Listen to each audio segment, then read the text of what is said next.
तो पिछले वीडियो में हमने आपको ये बताया था कि कई ऐसे पार्टियों के दावेदार हैं, मजबूत दावेदार हैं, जिनकी दावेदारी वाकई में मजबूत है। चाहे वो राजद हो, चाहे वो कांग्रेस हो, भारतीय जनता पार्टी हो या फिर जेडीयू, सबकी दावेदारी मजबूत है। और दावेदारी के आधार पर इस बार टिकट भी दिया जाएगा, क्योंकि दावेदारी ऐसे नहीं होती है। दावेदारी ऐसे होती है कि अगर आपका 10 से 15 हजार वोट है, अपना, पार्टी का नहीं, अपना, आपके चेहरे पर अगर 10 से 15 हजार वोट मिलता है तो पार्टी आपको टिकट देगी। ये रूल हर जगह फॉलो होता है, चाहे वो आप राजद की बात कर लें, आप जेडीयू की बात कर लें, आप भाजपा की बात कर लें। ये नियम हर जगह लागू हो जाता है कि अगर कोई उम्मीदवार है जिसकी दावेदारी वाकई में मजबूत है और उसके पास अपना 10 से 15 हजार, मतलब 15 हजार से अधिक वोट है, 15 हजार से कम नहीं, 15 हजार से अगर अधिक वोट है तो फिर आपको टिकट मिलेगा। और वो भी ऐसे क्षेत्र में जहां पर आपका नाम है। अगर कोई सीट हॉट सीट है तो वहां पर आपकी दावेदारी और मजबूत होनी चाहिए। वहां पर तो कम से कम आपके पास अपना 25,000 प्लस वोट चाहिए, क्योंकि वहां हॉट सीट है। आपके लिए भी मुश्किल है और सामने वाले के लिए भी मुश्किल है। अगर आपके लिए आसान है तो सामने वाले के लिए भी आसान है। तो ऐसे में अगर हॉट सीट है तो 25,000 प्लस वोट चाहिए, और नॉर्मल सीट है तो 15,000 प्लस वोट चाहिए। मतलब आपका अपना होना चाहिए, अपना आधार होना चाहिए, तब पार्टी आपको टिकट देगी। और ऐसे में आज हम बात करेंगे जेडीयू की। जेडीयू के ऐसे 5 युवा दावेदार की, जिनकी दावेदारी उनके क्षेत्र में काफी मजबूत है। उनकी दावेदारी इतनी मजबूत है कि पार्टी भी इस बार ये सोच रही है कि उनको टिकट दिया जाए, उनको चुनाव लड़ाया जाए। पहला नाम ऐसा है कि जो 2020 में चुनाव लड़ चुके हैं, जिनकी दावेदारी वाकई में मजबूत है और उन्होंने साबित किया है कि हमें टिकट मिलेगा तो हम चुनाव लड़कर दिखाएंगे और जीत कर दिखाएंगे। हालांकि चुनाव हार जीत का खेल है। मतलब अगर आप लड़िएगा तो फिर या तो हारिएगा या तो जीतिएगा। अगर आप भी लड़ रहे हैं, सामने वाला भी लड़ रहा है, या तो आप जीतिएगा या तो वो जीतेगा। तो ऐसे में पहले उम्मीदवार का नाम है जो कि जिनकी दावेदारी वाकई में मजबूत है, 2020 में चुनाव लड़े थे, निखिल मंडल। निखिल मंडल जो है वो मधेपुरा विधानसभा सीट से तैयारी कर रहे हैं और इनकी दावेदारी वाकई में मजबूत है। 2020 में ये चुनाव भी लड़े थे, बहुत कम वोटों से ये चुनाव हार गए थे। चंद्रशेखर यादव वहां से चुनाव जीते, राजद के, जो कि शिक्षा मंत्री भी रहे, जिनकी पहचान ये है कि वो हमेशा अपने गलत बयानों की वजह से चर्चा में रहते हैं। हिंदू के ऊपर अपना गलत बयान देते हैं, जिसकी वजह से चर्चा में रहते हैं, और वो इसी वजह से चर्चा में रहना भी चाहते हैं। वो चाहते हैं कि हम इसी तरीके का बयान दें, इसी तरह की गलत टिप्पणियां करें, जिसकी वजह से हमें लोग पहचानें। और चंद्रशेखर यादव की पहचान ऐसे ही हुई कि कभी रामचरितमानस पर टिप्पणी, तो कभी गाय पर, तो कभी नाग देवता पर टिप्पणी, तो कभी माँ लक्ष्मी, कभी माँ दुर्गे पर टिप्पणी। ऐसी टिप्पणी कर कर चंद्रशेखर यादव ने अपनी पहचान बनाई है। लेकिन निखिल मंडल की बात करें तो निखिल मंडल जेडीयू के प्रवक्ता पद पर कई सालों से रहे और उसके बाद वो विधानसभा का चुनाव लड़े, तगड़ा फाइट उन्होंने दिया। बीपी मंडल के जो हैं पोते हैं और इनकी क्षेत्र में काफ़ी चर्चा है। इनका ये मानना है कि दादा के नाम से नहीं चलना है, अपनी पहचान खुद बनानी है। मतलब क्षेत्र में जाना है, लोगों से मिलना है। नीतीश कुमार की हमेशा प्रशंसा करते रहते हैं, उनके पार्टी में भी हैं तो प्रशंसा करना भी चाहिए, लेकिन ये वाकई में नीतीश कुमार के कामों को दिखाते हैं, बताते हैं और क्षेत्र में घूमते रहते हैं। इनकी तैयारी मधेपुरा विधानसभा सीट से है भी, और इनके पास अपना 25,000 प्लस वोट है, जो कि इनके चेहरे पर मिलता है।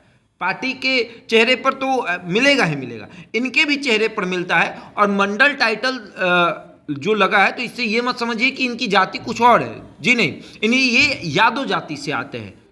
मंडल कमीशन जब आया उसके बाद मंडल एक टाइटल जो है वो जुड़ गया इन लोग के साथ, लेकिन मंडल का मतलब होता है यादव, और यादव जाति से ये आते हैं। और एक बहुत पुरानी कहावत है, रोम में पोप, मधेपुरा में गोप, यानी मधेपुरा में गोप का मतलब कि यादव सबसे अधिक मधेपुरा में माने जाते हैं कि यादव हैं वाकई में। और वहाँ पर ये चंद्रशेखर यादव को फाइट भी करेंगे। हो सकता है कि चंद्रशेखर यादव का इस बार टिकट भी कट जाए, वहाँ कोई और उतर जाए सामने से, लेकिन इस बार निखिल मंडल जेडीयू के टिकट पर चुनाव फिर से लड़ेंगे, ये तय है। अब दूसरा जो नाम है ये भी मजबूत दावेदार है। 2016 से पहले ये कांग्रेस में थे, उसके बाद ये जब जेडीयू में आए तो इनकी एक अलग लगाव हुई जेडीयू के साथ। अशोक चौधरी के काफ़ी करीबी हैं। इनका नाम है रंजीत झा। रंजीत झा जो है वो झंझारपुर विधानसभा सीट से तैयारी कर रहे हैं।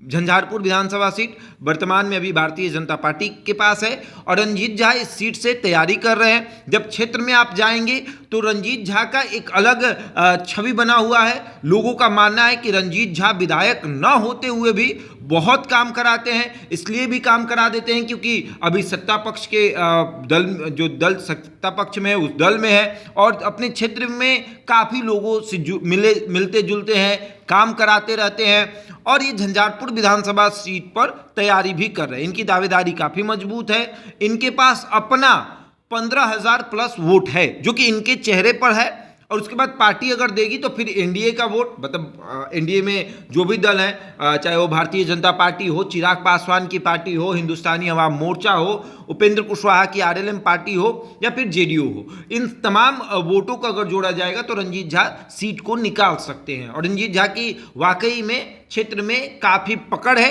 क्षेत्र के साथ साथ पार्टी में भी पकड़ है। इनके पार्टी में बड़े लेवल पर पकड़ है और इस बार कहा जा रहा है कि रंजीत झा को टिकट मिलेगा भी क्योंकि इनकी दावेदारी मजबूत है और काफ़ी सालों से पार्टी में अपना योगदान दे रहे हैं।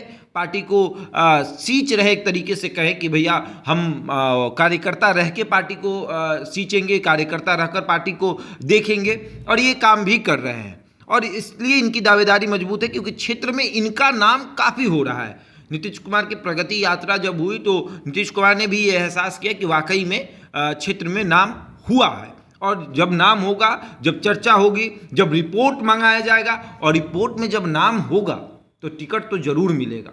और उसके बाद अब इसमें तीसरे नाम की चर्चा करते हैं। तीसरा नाम यहाँ पर है आपको कि तीसरा जो नाम है ऐसा है कि जो कुशवाहा समाज से आते हैं। कुशवाहा में इनकी अच्छी पकड़ है। जब उपेंद्र कुशवाहा पार्टी से गए, जेडीयू से टूट कर गए, तो नीतीश कुमार ने इनको उपेंद्र कुशवाहा का विकल्प बनाया कि भैया उपेंद्र कुशवाहा तो चले गए, उपेंद्र कुशवाहा का विकल्प अगर कोई बनेगा तो वो धीरज सिंह कुशवाहा होंगे। धीरज सिंह कुशवाहा पहले उपेंद्र कुशवाहा की पार्टी में ही थे, लेकिन जब उपेंद्र कुशवाहा ने अपनी पार्टी का विलय जेडीयू में किया तब धीरज सिंह कुशवाहा जेडीयू में ही रह गए। उपेंद्र कुशवाहा चले गए, लेकिन उन्होंने कहा कि ये बार बार इधर उधर जाना ये सही नहीं लगता है कि फिर जाइए पार्टी बनाइए, फिर आइए, फिर विलय करिए, फिर जाइए, फिर पार्टी बनाइए, ये सही चीज़ नहीं है। तो धीरज सिंह कुशवाहा जेडीयू में ही रह गए और नीतीश कुमार को लगा कि वाकई में उपेंद्र कुशवाहा का एक विकल्प तैयार किया जाए। देखिए उमेश कुशवाहा तो हैं, लेकिन धीरज कुशवाहा को एक विकल्प के रूप में तैयार किया गया और वो बने भी। धीरज सिंह कुशवाहा पार्टी में प्रवक्ता पद पे भी रहे, अभी वर्तमान में वो दानापुर के प्रभारी भी हैं और उनकी चर्चा क्षेत्र में खूब होती है। देखिए इनका विधानसभा तय है कि ये किसी न किसी विधानसभा से तैयारी करेंगे, लेकिन उसमें आरा, बक्सर और रोहतास से इनकी तैयारी है। आरा, बक्सर और रोहतास में जिस भी विधानसभा सीट से इनको टिकट मिले ये वहाँ से चुनाव लड़ सकते हैं। लेकिन हमने जब रिसर्च किया तो हमने पाया कि धीरज सिंह कुशवाहा जो हैं वो दिनारा विधानसभा सीट से तैयारी कर रहे हैं। दिनारा विधानसभा सीट से तैयारी कर रहे हैं और साथ ही साथ इनका मानना है कि अगर किसी भी जगह से टिकट मिल जाए, आरा से भी मिल जाए, आरा के किसी भी विधानसभा सीट से, फिर बक्सर के किसी भी विधानसभा सीट से या फिर रोहतास की किसी विधानसभा सीट से अगर मिल जाए तो ये चुनाव लड़ेंगे वहाँ से भी। अगर दिनारा से मिल जाए तो फिर ये आसानी से चुनाव जीतेंगे क्योंकि दिनारा में इनकी अच्छी पकड़ है और दिनारा विधानसभा सीट से इनकी तैयारी भी मजबूत मानी जा रही है। कुशवाहा समाज से आते हैं और कुशवाहा में इनकी अच्छी खासी पकड़ भी है और नीतीश कुमार की पार्टी कुर्मी कुशवाहा के लिए जानी भी जाती है। तो इनका भी इस बार फाइनल है कि इनको भी टिकट आसानी से मिल जाएगा क्यों काफ़ी लंबे समय से पार्टी को देख रहे हैं, काफ़ी लंबे समय से नीतीश कुमार के करीबी भी रहे हैं। तो नीतीश कुमार भी देख रहे हैं कि भैया कुशवाहा समाज के कुछ नेताओं को तो इस बार टिकट देना है। उमेश कुशवाहा तो चुनाव लड़ेंगी, फिर उमेश कुशवाहा के बाद भी तो कुशवाहा नेता चाहिए, तो फिर उस स्थिति में धीरज सिंह कुशवाहा को भी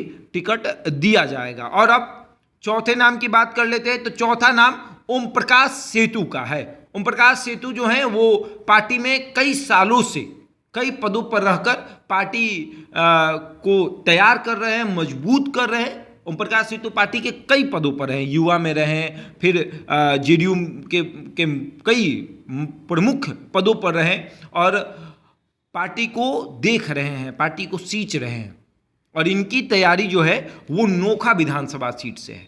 नोखा विधानसभा सीट में इनकी पकड़ काफ़ी अच्छी मानी जाती है, लगे हुए मजबूती के साथ, और इनके पास अपना आधार वोट जो है वो 15,000 प्लस है।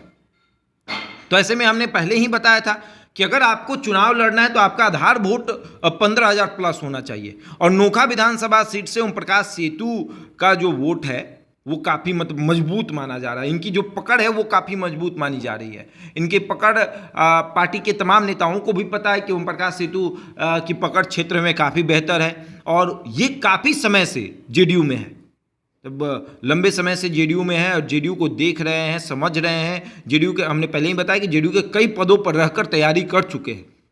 जेडीयू कई चुनावों को इन्होंने देखा है। जेडीयू को कई चुनाव में मतलब जहां जेडीयू भेजती है कि जाइए चुनाव प्रचार करिए, इस उम्मीदवार के लिए जाना है, यहाँ जाना है, तो ये जाते हैं, चुनाव प्रचार करते हैं, रिजल्ट भी अच्छा आता है। और ऐसे में ये तैयारी कर रहे हैं नोखा विधानसभा सीट से। नोखा विधानसभा सीट से इनकी तैयारी मजबूत है और पार्टी भी इस बार इन पर दाव लगा सकती है कि भैया आप जाइए, आप रेस के घोड़े हैं, तो रेस के घोड़े को तो रेस में दौड़ाना पड़ेगा। अब रेस के घोड़े को बारात में तो नहीं ना दौड़ा सकते हैं।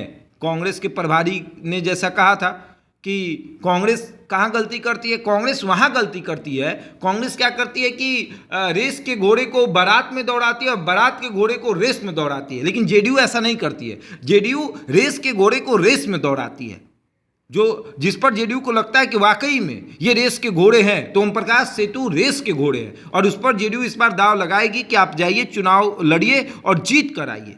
और पार्टी जैसे ही इनको टिकट देगी तो समझिए कि जीत भी सुनिश्चित होगी, क्योंकि ये क्षेत्र में कई सालों से तैयारी कर रहे हैं। अब पांचवा जो नाम है, पांचवा एक ऐसे युवा की नाम जो कि यूनिवर्सिटी का चुनाव जीतने के बाद जेडीयू की सदस्यता लेता है और उसके बाद जेडीयू में अपनी अच्छी खासी पकड़ बनाता है। दिव्यांशु भारद्वाज पटना यूनिवर्सिटी में अध्यक्ष का चुनाव जीतने के बाद वो जेडीयू में शामिल होते हैं और उसके बाद पार्टी में इतनी अच्छी पकड़ होती है कि नीतीश कुमार भी सोचते हैं कि वाकई में एक ऐसा युवा आया है जिसको राजनीति करने आती है। और दिव्यांशु भारद्वाज पूरी तैयारी में लगे हुए हैं, क्षेत्र में घूम रहे हैं। ऐसे इनकी तैयारी जो है वो मतलब जब हमने रिसर्च किया कि कहाँ से इनकी तैयारी हो सकती है, तब पता चला कि दिव्यांशु भारद्वाज मोतिहारी सदर से तैयारी कर रहे हैं।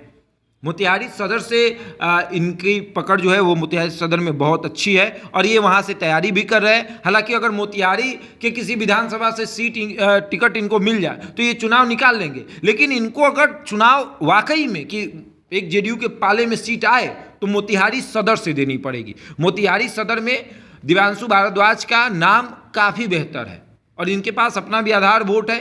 तो ऐसे में अगर पार्टी चाहे कि मोतिहारी सदर हमें निकालना है तो फिर पार्टी को इन्हें टिकट देना पड़ेगा और जब पार्टी टिकट देगी तो फिर ये चुनाव जीत जाएंगे। तो ये 5 विधानसभा सीट और 5 ऐसे उम्मीदवारों के बारे में हमने आपको बताया जिनकी दावेदारी उस 5 विधानसभा सीट में काफ़ी मजबूत है और अगर पार्टी चाही तो फिर ये चुनाव जीत कर आएंगे और 2025 में ये 5 युवा विधायक बनेंगे जिनकी चर्चा काफ़ी होगी, जो संघर्ष करके अपने बलबूते विधायक बनेंगे। और इनकी चर्चा इसलिए भी होगी क्योंकि तमाम नेताओं की आप बात कर ले, रंजीत झा कोई इतना बड़ा फैमिली बैकग्राउंड नहीं है कि आप देख लें कि बहुत बड़े फैमिली बैकग्राउंड से आते हैं, पिता बहुत बड़े नेता थे, उनके परिवार, ऐसा कुछ नहीं है। ये भी अपने संघर्षों से नेता बनेंगे। ओम प्रकाश सेतु की बात कर ले, इनका भी फैमिली बैकग्राउंड कोई बहुत बड़ा नेता वाला नहीं है, ये भी अपने संघर्षों से बनेंगे। धीरज सिंह कुशवाहा की बात कर ले तो धीरज सिंह कुशवाहा भी